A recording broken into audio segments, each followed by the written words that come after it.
নমস্কার, আমি সুপর্ণা। আজ আমি আপনাদের শোনাব ষষ্ঠীপদ চট্টোপাধ্যায়ের লেখা বোড়লের সেই রাত।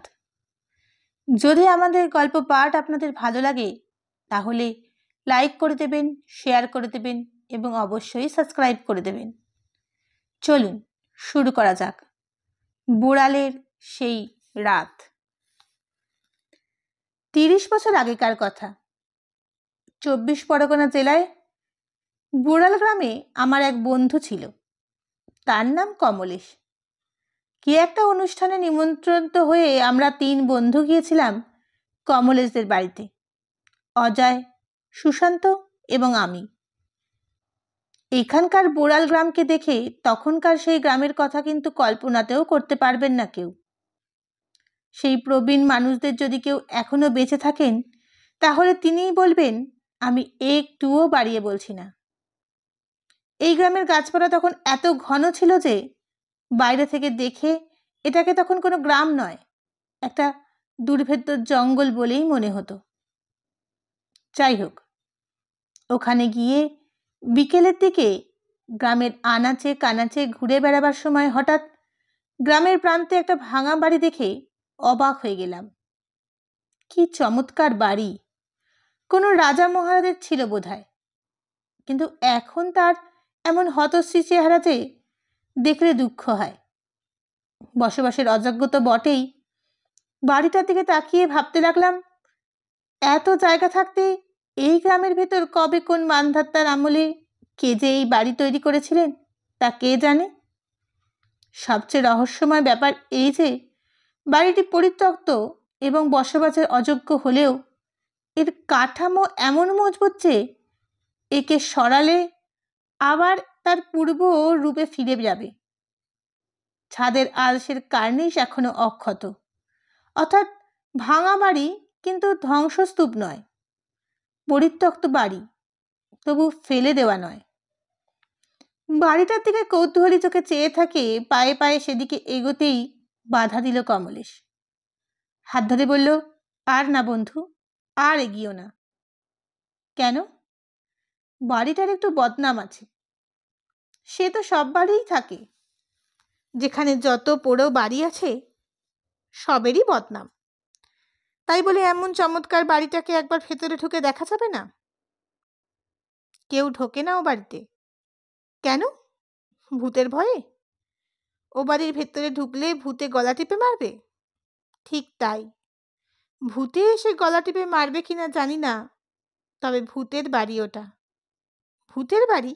আমরা হো হো করে হেসে উঠলাম।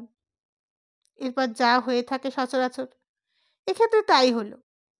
অর্থাৎ কিনা আমরা নানা রকম ঠাট্টা তামাশা বিদ্রুপ এসব করতে লাগলাম কমলেশকে।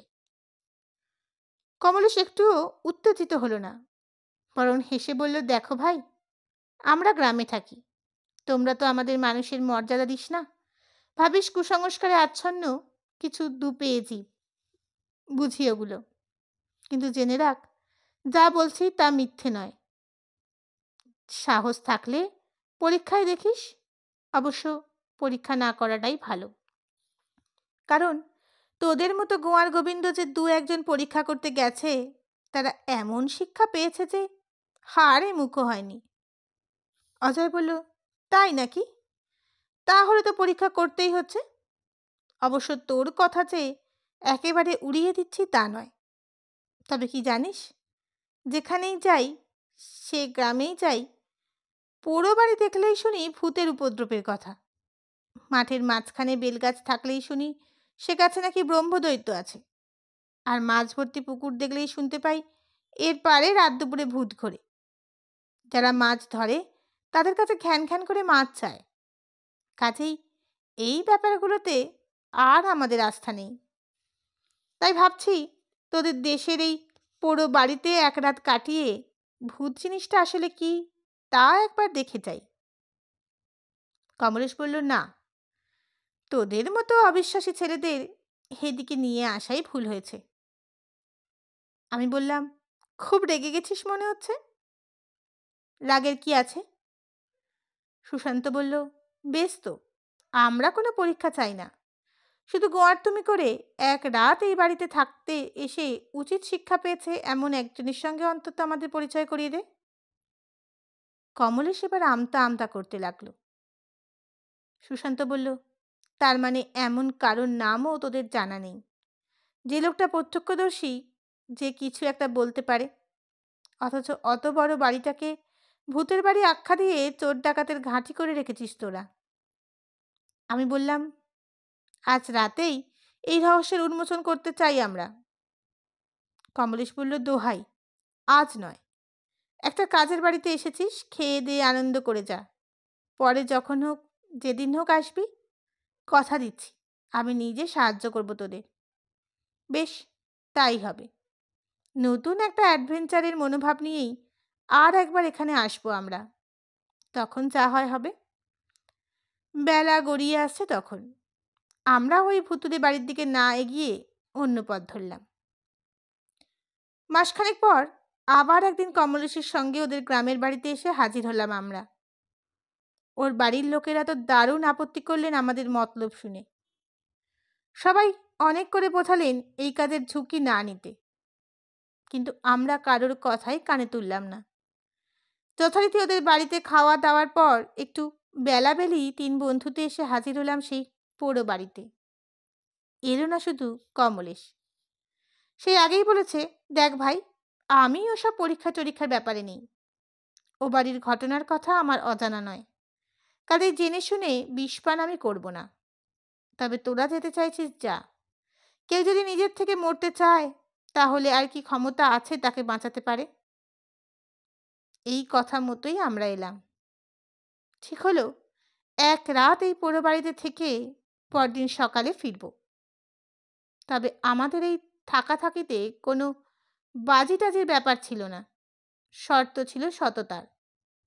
অর্থাৎ আমরা অলৌকিক কিছু দেখলে সেটা অস্বীকার করব না। আবার সত্যি সত্যি যদি রোমহর্ষ ঘটনার সম্মুখীন হই, তাহলে রণে ভঙ্গ দিয়ে পালিয়ে যেতে লজ্জা বোধ করব না। আসলে আমাদের এই থাকাথাকির ব্যাপারটা ঠিক চ্যালেঞ্জের ব্যাপার নয়, স্রেফ সত্য যাচাই ও কৌতূহল মেটানোর ব্যাপার। আমাদের আগ্রহ দেখে স্থানীয় লোকেরাও অনেকে বারণ করলেন। সবাই বললেন, কি দরকার ভাই, সুখে থাকতে ভূতে কিলোবার? ভূত না থাকুক, গুন্ডা বদমাইশ তো আছে। অযথা গোয়ার্তুমি করতে গিয়ে কেন বেঘরে মরবেন? তার চেয়ে ঘরের ছেলে ঘরে ফিরে যান। এই বাড়িতে সত্যিই ভূতের উপদ্রব না হলে মাঠের মাঝখানে বাড়িটা কখনো এমনই পড়ে থাকে? আমরা কিন্তু কারোর কথাতেই কর্ণপাত করলাম না। যে যা বলল তা কান খাড়া করে শুনে গেলাম। তাদের কথার গুরুত্ব দিয়ে ফিরে এলাম না। দিব্যি সেই পোড়ো বাড়ির ভেতরে ঝিঁঝির ডাক শুনে মশার কামড় খেয়ে রাত জাগা শুরু করলাম। মাঝে মাঝে ভয় যে করছিল না তা নয়, ভয় ছিল সাপের। হাজার হলেও বহুদিনের পোড়ো বাড়ি। তবু আমরা সাবধানতা অবলম্বন করেছিলাম। অর্থাৎ বিকেলবেলা বাড়িতে ঢুকেই কার্বলিক অ্যাসিড ছড়িয়ে দিয়েছিলাম চারিদিকে। মুরগির মাংস, রুটি আর সন্দেশ দিয়ে রাতের খাদ্য তালিকায় আর ছিল চা তৈরির সরঞ্জাম। তখন গ্রামের ঘরে এখনকার মতো এত ব্যাপকভাবে স্টোভের প্রচলন ছিল না, তাই শুধু শুকনো নারকেলের পাতা এনে রেখেছিলাম। আমরা চা খাচ্ছি, গল্প করছি আর ঘড়ি দেখছি, কখন সন্ধে হয়, কখন ভূত আসে। দেখতে দেখতে সন্ধে উত্তীর্ণ হয়ে গেল, অন্ধকার ঢেকে গেল চারিদিক। আমরা অধীর আগ্রহে ভূতের প্রতীক্ষা করতে লাগলাম। রাত 12টা। কোনো উপদ্রব নেই, ভয় নেই। ভূতেরা সাধারণত যা করে, অর্থাৎ গায়ের ওপর গরম নিঃশ্বাস ফেলা, খ্যালখ্যাল করে হাসা, হারিকেনের আলো নিভিয়ে দেওয়া, গায়ে ঘাস ছুঁড়ে মারা, কিছুই করল না। এমনকি হঠাৎ কোনো আর্তনাদ বা মরা কান্না শুরু করলো না কেউ। শুধু ভূত কেন, একটা শেয়াল কুকুর পর্যন্ত ধারে কাছে এলো না। রাত তখন 1টা। তখনও কারোর কোনো অস্তিত্ব অনুভব করলাম না। ইতিমধ্যে 2 রাউন্ড চা পর্ব শেষ হয়েছে আমাদের। সময় কাটানোর জন্য, একঘেয়েমির হাত থেকে বাঁচবার জন্য আমরা নারকেল পাতা জ্বালিয়ে চা তৈরি করে খাচ্ছি। এমন সময় কোথা থেকে হঠাৎ আধ পাকলা একজন লোক এসে হাজির হলো সেখানে। ওর হাতে একটি কলাইয়ের মগ। সেটা এগিয়ে বলল, আমাকে একটু চা দেবে দাদাবাবু? আমি বললাম, কে বাবা তুমি? লোকটি ফিক করে হেসে বলল, আমি ভূত। ভূত? তবে আর বলছি কি, যাকে দেখবে বলে তোমরা এসেছো আমিই সেই। কেমন দেখছো? ভালোই। তা বা ভূতই যদি তুমি হবে, তো এরকম ছিঁড়ি কেন তোমার? হাতের জায়গায় পা থাকবে, পায়ের জায়গায় হাত থাকবে, মুখটা হবে উল্টো মুখো, গায়ে কোনো মাংস থাকবে না, নয়তো অর্ধেক শরীর দেখা যাবে, অর্ধেক অদৃশ্য থাকবে, তবে তো। লোকটা হেসে অস্থির হয়ে বলল, তবেই তোমরা ভূত দেখেছ। ও ভূত এখানে নেই বুঝলে, ও ভূত থাকে গল্পের বইতে। যাক, এখন আমাকে এক কাপ চা দাও দেখিনি। আমাদের চা তখন তৈরি হয়ে গিয়েছিল, তাই থেকেই একটু দিলাম ওকে। লোকটি বেশ আয়েশ করে চা খেতে খেতে বলল, মেজাজ এসে গেল। কতদিন যে এমন চা খাইনি। ভাগ্যিস তোমরা এসেছিলে। আর একটু দেব? না থাক, যাচ্ছিল এই পথ দিয়ে, আলো জ্বলছে দেখে ঢুকে পড়লুম। কিন্তু এত রাতে তুমি কোথায় যাচ্ছিলে? হ্যাঁ দেখো, ভূতেরা তো রাত বিরেতেই যায় আসে না কো। তাছাড়া তাদের তো নির্দিষ্ট কোনো ঠিকানা থাকে না, তাদের কাজই হলো ঘোরা। বলে মগটি হাতে নিয়ে উঠে গেল লোকটি। অজয় বলল, এ কি, তুমি চলে যাচ্ছ? যাবে না তো কি বসে থাকবো? আমার এখন অনেক কাজ। বেশ মজার লোক তো তুমি, যেই গরম চা পেটে পড়লো অমনি কেটে পড়ছো। একটু বসো, গল্প স্বল্প করি। না রে ভাই, বসবার সময় নেই। লোকটি উঠে দাঁড়িয়ে দরজার কাছ পর্যন্ত গেল। অজয় বলল, শোনো। লোকটি বলল, আহ, যাওয়ার সময় পিছু রাখো কেন? সুশান্ত বলল, আরে শোনোই না, একটা কথা বলি। লোকটি ফিরে এসে বলল, নাও, কি বলবে বলো। আমরা তো এ বাড়িতে এসেছি ভূত দেখতে, তা তুমি যখন বলছো তুমিই ভূত, তখন যাওয়ার আগে তোমার ভূতের খেলাটা একবার দেখিয়ে যাও না বাবা। লোকটি হেসে বলল, কি ছেলে মানুষই করছো তোমরা রাত দুপুরে? যাও, ঘরের ছেলে ঘরে যাও, ঘরে গিয়ে বিছানায় শুয়ে ভালো করে ঘুম দাও দেখিনি। বলেই কোনো দিকে না তাকিয়ে হনহন করে চলে গেল লোকটি। আমরা টর্চের আলোয় অনেকক্ষণ ধরে লক্ষ্য করলাম লোকটি অন্ধকারে বাইরে গিয়েই হঠাৎ মিলিয়ে যায় কিনা।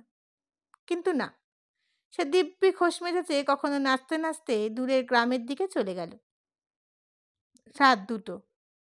পাশের একটা বাদাম গাছের ডাল থেকে একটা পেঁচা ডেকে উঠল, শস। তারপর হঠাৎ পেঁচাটা দারুণ ভয় পেয়ে চিৎকার করতে করতে আমাদের ঘরের ভেতর ঢুকে পড়ে ডানা ঝাপটাতে বারবার পাক খেয়ে ঘুরতে লাগলো। সে এক বিতিকিচ্ছিরি ব্যাপার। তারপর আমাদের তাড়া খেয়ে আরও এক পাক ঘুরে উড়ে গেল অন্ধকারে। রাত 3টে।